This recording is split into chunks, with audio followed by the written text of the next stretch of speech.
Nehirler yalnızca akmaz, zamanı da taşır. Seyhun kıyısında atılan her adım bize tarihin ve insanın izlerini fısıldar.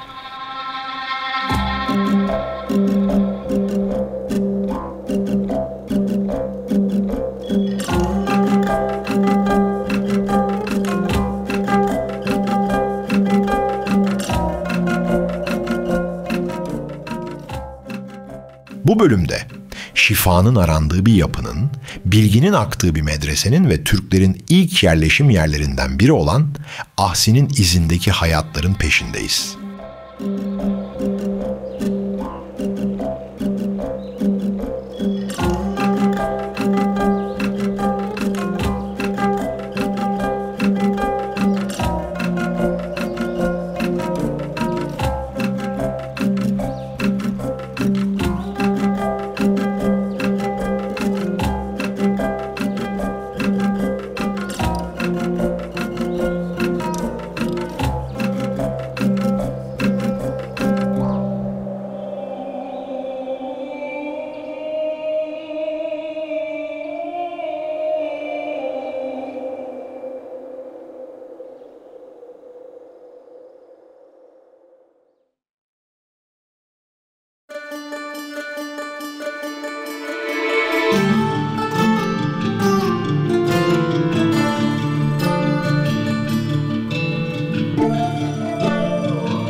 Buraya benim gibi adım attığınızda ilk hissedeceğiniz şey sessizliktir.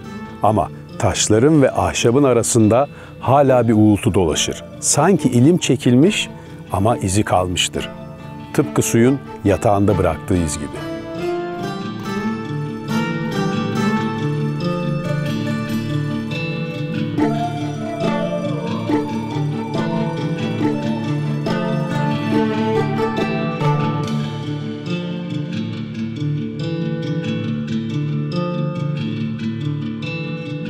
Shahand qishlog'i umuman viloyatdagi eng katta qishloqlardan biri hisoblanadi. Bir 50 mingdan ortiq aholi bugun istiqomat qiladi.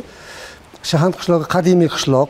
Sababiki Shahand qishlog'ining bir qancha mahallalari bor. Shulardan bittasi Olchin mahallasi. Mana biz u yerda yaqinda bir xonadondan 1195-yilga taalluqli qabr toshini topdik, arabcha uni o'qidik. Bir katta bir olimning qabr toshi. Demakki bundan 800 yil oldin ham bu yerda insonlar istiqomat qilganligini bildiradi.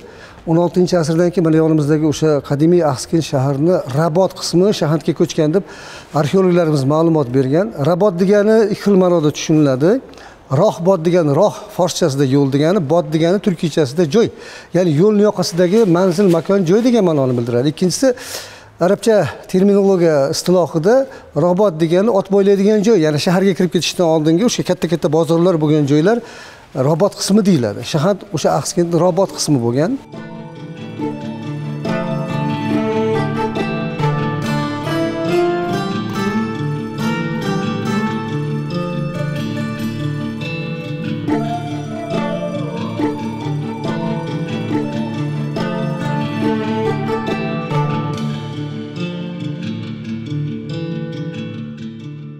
Endi shu bilan birga bu yerda madrasa bo'lgan. Mana biz o'sha qadimgi madrasani o'rnidamiz.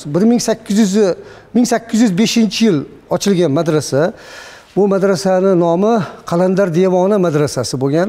Buni ma'lumotlari qo'lyozmalarda bor, arxiv ma'lumotlari bor. Bularni biz olib arabcha, forschadan turkiychaga tarjima qildik. Qalandar devoni madrasasi o'sha 1805-yildan 1929-yilgacha faoliyat ko'rsatgan. Keyin Xalq komissarlari Soveti, Savnarkom deyiladi, shuni qarori bilan yopilgan. Endi bu yerda umuman Namangan viloyatida 60 ga yaqin madrasa bo'lgan, shundan bittasi bu bo'lgan. Bu yerda juda ko'p olimlar yetishib chiqqan. Masalan, Qo'qon xonligining mashhur tarixchisi Shavqiy Namangonli aynan mana shu Shahanddagi Qalandar devoni madrasasini bitirgan.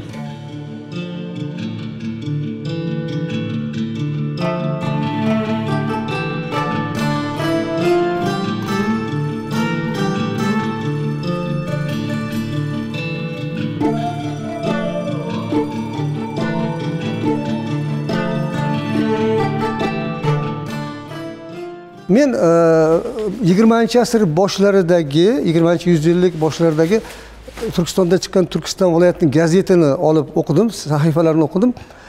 Shahantda o'sha paytda usta Usmonboy degan katta bir boy inson o'tganlar. Shu kishini 6 ta she'rini topdim. Qarang, Shahant madrasasini bitirgan inson, shundan bitta she'r forscha she'r ekan, qolgan 5 tasi o'zbekcha, turkiycha she'rlar yozilgan ekan. Ya'ni Shahant madrasasiga qarashli yerlar bo'lgan. Bu vaqf yerlari deyiladi.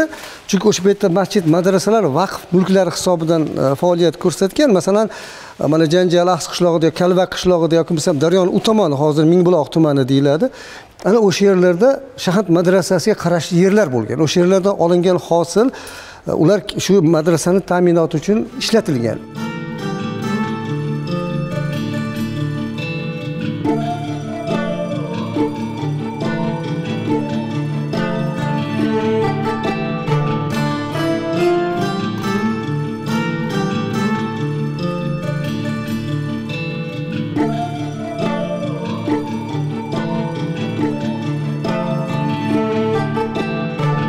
Shundaki mana Shahant qishlog'idagi bozordagi ayrim do'konlar ham shu madrasaga qarashli bo'lgan. Odamlar o'z ixtiyori bilan, mana arxiv hujjatlari bor, o'ziga qarashli bo'lgan yer mulklarini masalan meros qilib bo'lmasa yoki bo'lmasa o'zi sadaqa qilmoqchi bo'lsa, o'z ixtiyori bilan, inoni bilan mana deb shu madrasaga, o'shaning madrasaga foydalanilsin deb vaqf qilib topshirgan hujjatlari arxivlarda bor. Bu Shahant madrasasi tarixi. Yana bitta madrasa bo'lgan, lekin endi biz arxivlarni endi titkilayapmiz, o'rganamiz. Ikkinchi madrasani hozir topa olganimiz yo'q, lekin birinchi madrasa Qalandar Devona madrasasi xuddi mana shu yerda bo'lgan. Endi buni binosi hozir yaqinda qurilgan binolar, chunki asrlar davomida bu buzilib, yangitdan boshqatdan qurilgan joylar bor. Madrasa binolar o'zgarib turgan, lekin madrasa nomi o'sha, joyi o'sha, mana shu yer bo'lgan.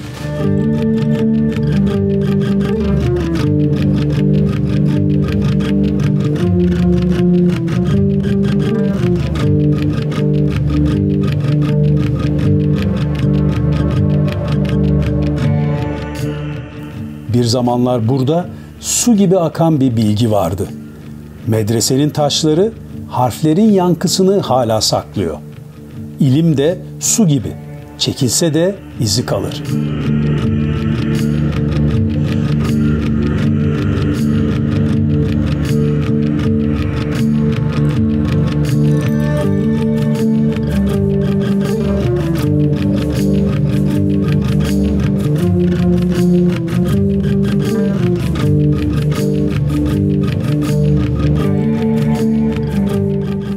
Bir çatlakta, bir harfte, bir nefeste.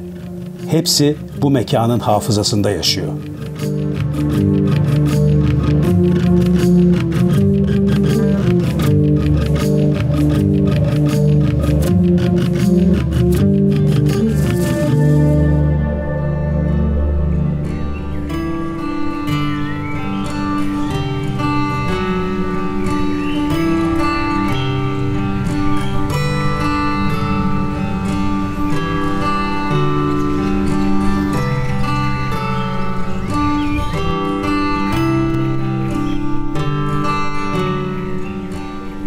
Burası nehrin kıyısında kurulmuş bir umut mekanı. Bir zamanlar insanlar suyun ve havanın iyileştirici gücünde şifa arardı.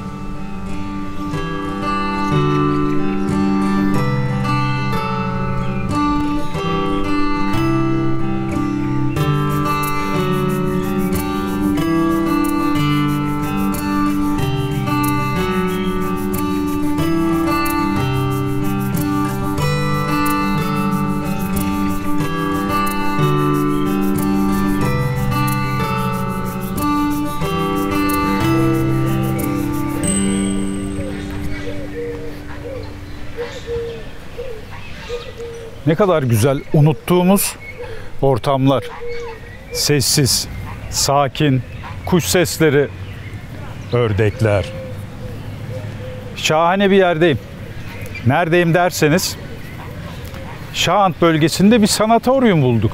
Tamamen doğayla iç içe, muhteşem keyiflikte, sessiz bir mekan. Sanatoryum ne derseniz de, burası bizim bildiğimiz anlamda değil, daha çok Rusçadan gelen sanatoryum, yaşlı insanların gelip burada dinlenip şifa bulduğu, birkaç gün kaldığı, tedavi gördüğü bir süreçte bu güzel, bu sessiz ortamda geçirdikleri vakit etkileyici doğrusu.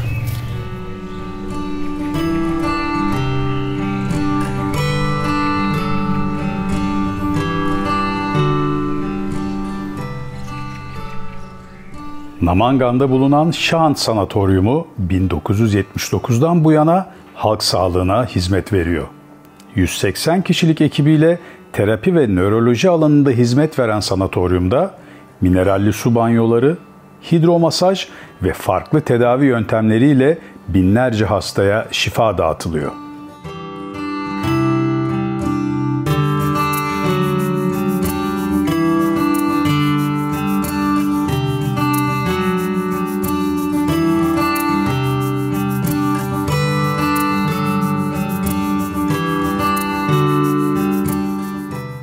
Şahant'ın kalbinde derinlerden gelen şifalı mineralli sular romatizmadan sindirim sistemi hastalıklarına, kadın ve erkek sağlığından cilt rahatsızlıklarına kadar pek çok tedavide kullanılıyor. Doğanın bu eşsiz armağanı sanatoryuma gelenlere umut ve şifa veriyor.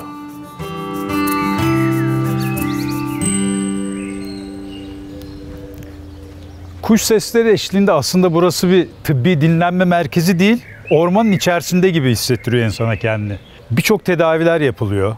Solunum yolları olsun, sindirim yolları, romatizmal hastalıklar. Burada her şey bu güzel doğal ortamda şifa buluyor.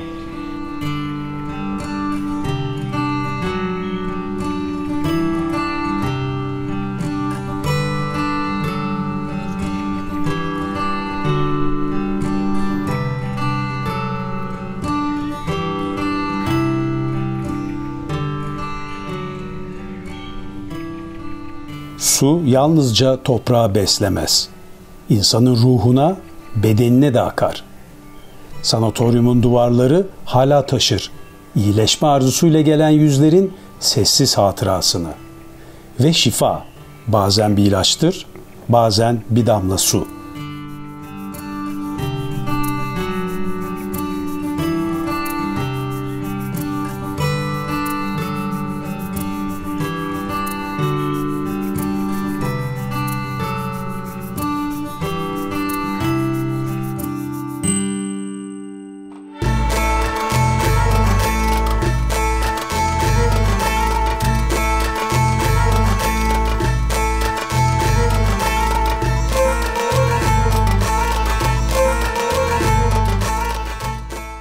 Seyhun yalnızca coğrafyayı değil, zamanın akışını da şekillendirir.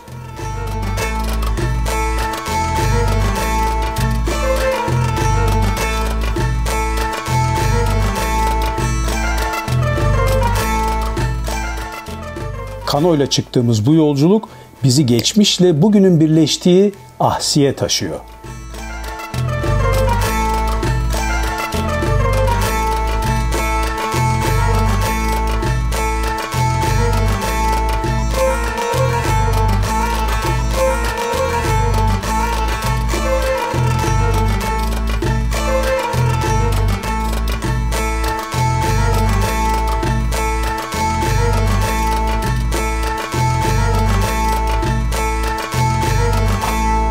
Evet, yolculuğumuz güzel manzaralar eşliğinde Seyhun Nehri üzerinde devam ediyor.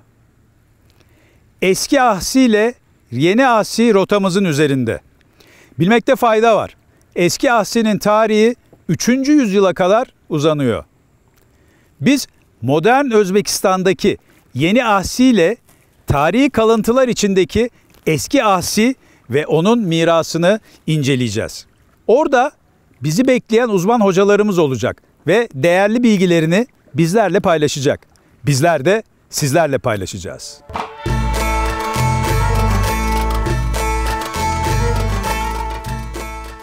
Fergana Havzası, tarih boyunca hem verimliliği hem de sismik hareketliliği ile bilinir. 400-500 yılda bir büyük depremler bu toprakları sarsmıştır. Ancak insan doğanın gücünü fırsata çevirmiştir. Milattan önce 2. bin yılda Sırderya, Narin ve Karaderya'nın kollarından sular alınarak ilk sulamalı tarım uygulamaları hayata geçirilmiştir. Yaklaşık 4500 yıl önce doğal akarsular sulama kanallarına dönüştürülmüş, bu sayede bölge insanlık tarihinin en eski tarımsal merkezlerinden biri olmuştur.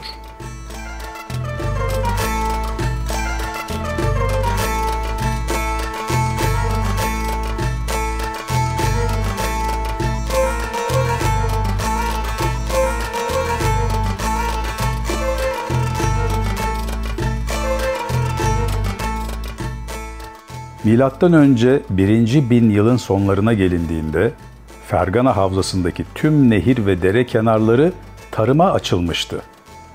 Ahsi kent ve çevresi, Sırderya'nın delta bölgeleri boyunca uzanan devasa kanallar ve hendeklerle donatıldı. Bu sistem havzayı bir tarım ovasına dönüştürdü. Bugün dahi Fergana'nın bereketi binlerce yıl önce atılan bu adımların mirasıdır. Şimdi sizlere bu toprakların tarihini ve bugüne nasıl ulaştığını anlatacağız.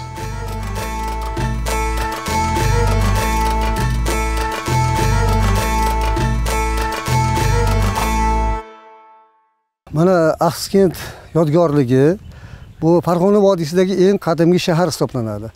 Eng qadimgi poytaxt va eng qadimgi shahar mana shu Axkent hisoblanadi. Umuman qadimgi dunyo shaharlari suv havzalari bo'yida tashkil topgan. Mana bu tomonda Sirdaryo yonida Axkent shahri poytaxt sifatida tanlangan.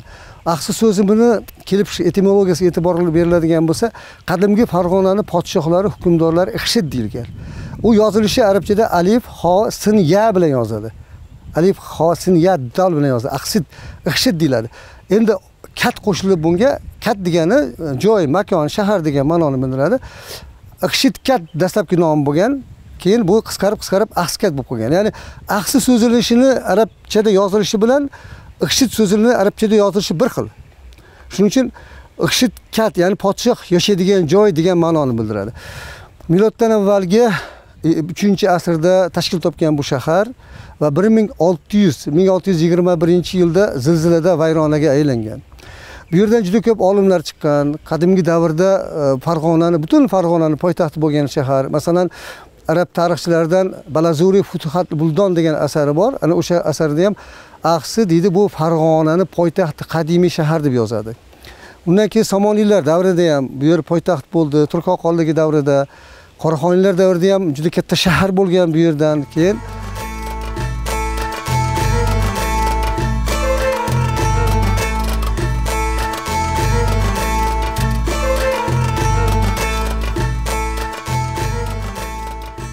Zahiriddin Muhammad Boburning otasi Umarshayx Mirzo xuddi mana shu joyni Axkentni poytaxt qiladi. Ya'ni 1472-yildan 1494-yilgacha Umarshayx Mirzo shu yerda podshohlik qilgan. Keyin Shayboniylardan Jonibek sulton bu yerda podshohlik qilgan va undan keyin poytaxt Andijonga ko'chgan. Undan keyin poytaxt Andijonga ko'chadi. Bu yerdan juda ko'p olimlar chiqqan. Mana shaharning tuzilishi 100 gektar atrofida. Bu yerda shaharning mustahkam mudofaa devori bor va bu yerda podshoh yashaydigan ark bor, saroy bor va bu yerda markaziy ibodatxona, jome masjidi topib o'rganilgan. Bu yerda juda ko'p olimlar yetishib chiqqan. Masalan, birinchi Renessans davrida o'sha arab musulmon dunyosi rosa bir ilm-fanda rivojlangan bir paytda bu yerdan juda ko'p Axskati taxallusdagi olimlar yetishib chiqqan. Masalan, Abulvafo Axskanti, Tohir Axskanti, Husomiddin Axskanti. Musulmon dunyosida olimlarning darajasiga qarab 3 ta tabaqaga bo'linar ekan. Birinchisi oliy darajadagi, mana Imom Azam, bu kishilar, mujtahidlar. Ikkinchi o'rinda u kishining shogirdlari Imom Abu Yusuf, Imom Muhammadlar turadi. Uchinchi o'rinda bu yerda Husomiddin Axskanti turadi. Husomiddin Axskantini Muntahab al-Husomiyya degan asari usulul fiqh bo'yicha bugun musulmon dunyosi mamlakatlarida bu qo'llanma. Biz uni arabchadan tarjima qilib turib o'zbekchaga nashr etdik biz shogirdlar bilan. Keyin bu yerda juda ko'p tarixchilar yetishib chiqqan. Mana o'z davrida juda katta mustahkam poytaxt bo'lgan Abdurazzoq Samarqandiyning Matla Sadayn Majmui Bahrayn asarida aytadiki, bu shunaqa mustahkam qo'rg'on qal'aki, buni jang bilan olish nihoyatda mushkul deydi. judayam bir zo'r baquvvat qurilgan shahar. Bu shaharning yaxshi tomoni mana bu tomondan daryo jarlik, g'arb tomondan jarlik va sharq tomondan jarlik. Faqat bir tomondan dushman keladi xolos. Shaharni bir tomondan himoya qilsa, bo'ldi, boshqa joydan dushman kela olmaydi. Shuning uchun ham strategik ahamiyatdagi joy bo'lganligi uchun poytaxt qilib tanlangan. Zahirdin Muhammad Boburning otasi Umarshayx Mirzo mana shu jarlardan qulab o'ladi 1494-yilda. Bu Abulfazl Allamiyning Akbarnoma degan asarida uni qanday jardan qulagani mukammal yozilgan.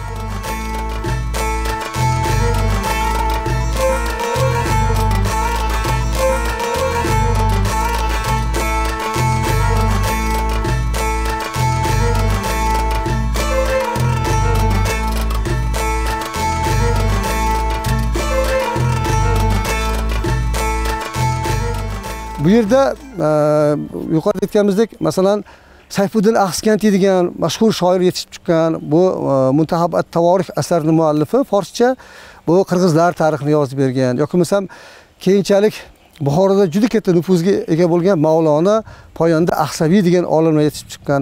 Mana 12-asrda Ma'rifda Saljuqlarning poytaxti Qizil Arslan podshoh saroyida bir mushoira bo'ladi. Shunda Abul Vafo Axsikanti ham Axsikantdan chiqqan shoir mushoirada qatnashar ekanlar. O'tirgan paytda Qizil Arslan aytar ekanki, hamma o'zi tug'ilib o'sgan joyini, shaharini maqtab bir she'r yozib davrada aytsin der ekan. Shunda hamma albatta o'zi tug'ilib o'sgan joyini, diyorini maqtaydi, yaxshi gaplarni aytadi. Shunda Husomiddin Axsikanti, Abul Vafo Axsikanti jim davriga qo'shilmasdan turar ekanlar. Shunda Qizil Arslan aytar ekanki, Mavlona, siz ham biron bir she'r ayting, o'zingiz tug'ilib o'sgan joy Axsikat haqida deganda arabcha 4 qator she'r aytganlar. U mazmuni shundayki, Alloh taolo dunyoni xohlagan joydan yomon insonlar chiqarishi mumkin. Lekin men tug'ilib o'sgan Axsikatdan esa faqat yaxshi insonlar chiqadi. Arabchada juda chiroyli she'r yozgan ekanlar. Shunaqangi olimlar yetishib chiqqan. Hatto mana Asiruddin Axsikanti degan shoir chiqqan bu yerdan. Asiruddin Axsikanti 12-asrda yashagan. Bu odam haqida oradan 300 yil o'tgandan keyin Davlatshoh Samarqandiy degan inson o'zining forscha bir asari bor. Tazkiratu Shuara degan, shoirlar haqida degan asarida aytadiki, shu insoniyat paydo bo'lgandan deydi, to hozirgacha ham fors tilini Asiruddin shoirchalik yaxshi biladigan inson yo'q deydi.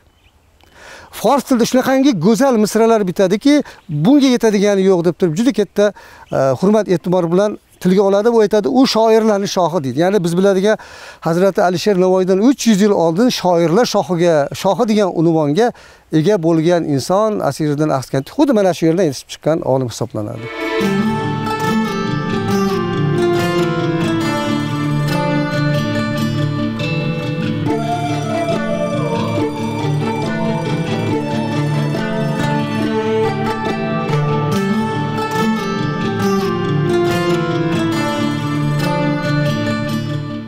Seyhun kıyısında şifa, ilim ve yaşam birlikte akar.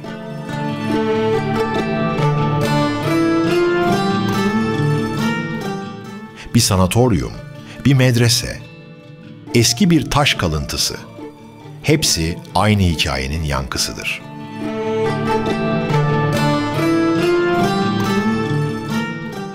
İşte o hikaye zamanı aşarak nehrin hafızasında akmaya devam eder.